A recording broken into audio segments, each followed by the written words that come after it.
Ernakulam ചമ്പക്കരയിൽ metro പില്ലറിൽ ബൈക്കിടിച്ച് രണ്ടുപേർക്ക് ദാരുണാന്ത്യം. ആലപ്പുഴ സ്വദേശി സൂരജ്, തൃശൂർ സ്വദേശി ശ്വേത എന്നിവരാണ് മരിച്ചത്. ഷബാസ് മുഹമ്മദുണ്ട് കൂടുതൽ വിവരങ്ങളുമായി. ഷബാസ്, എപ്പോഴായിരുന്നു സംഭവം? എങ്ങനെയാണ് അപകടമുണ്ടായത്?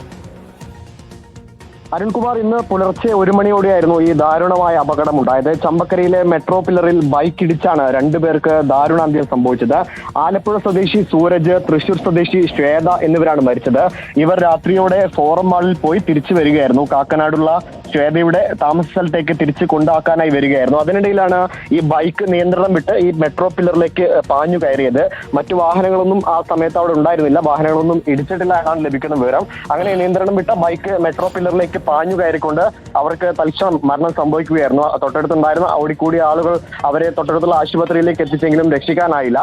തുടർന്ന് ഇവരുടെ സുഹൃത്തുക്കൾ എത്തിയാണ് ഇവരെ തിരിച്ചറിഞ്ഞത്. ഇവരുടെ ബന്ധുക്കളെ അടക്കം ഈ തൃശ്ശൂരും ആലപ്പുഴയിലുമുള്ള ഇവരുടെ ബന്ധുക്കളെ അടക്കം വിവരം അറിയിച്ചിട്ടുണ്ട്. അവർ അല്പസമയത്തിനകം ഈ ആശുപത്രിയിലേക്ക് എത്തും എന്നാണ് അറിയുന്നത്. എന്തായാലും ഇന്നലെ രാത്രി 1 മണിയോടെയായിരുന്നു ഈ സംഭവം ഉണ്ടായത്.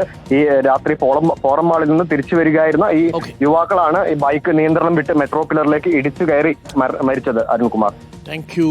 എറണാകുളത്തെ ചമ്പക്കരയിലാണ് സംഭവം. വാഹനം ഓടിക്കുമ്പോൾ കുറച്ച് വേഗതയൊക്കെ കുറച്ച് പോയാൽ മതി. ബെറ്റർ ലേറ്റ് ദാൻ നെവർ എന്നാണ്. രണ്ടുപേർക്കാണ് ജീവൻ നഷ്ടപ്പെട്ടിരിക്കുന്നത് എറണാകുളത്ത്. ഇന്ന് പുലർച്ചെയായിരുന്നു സംഭവം.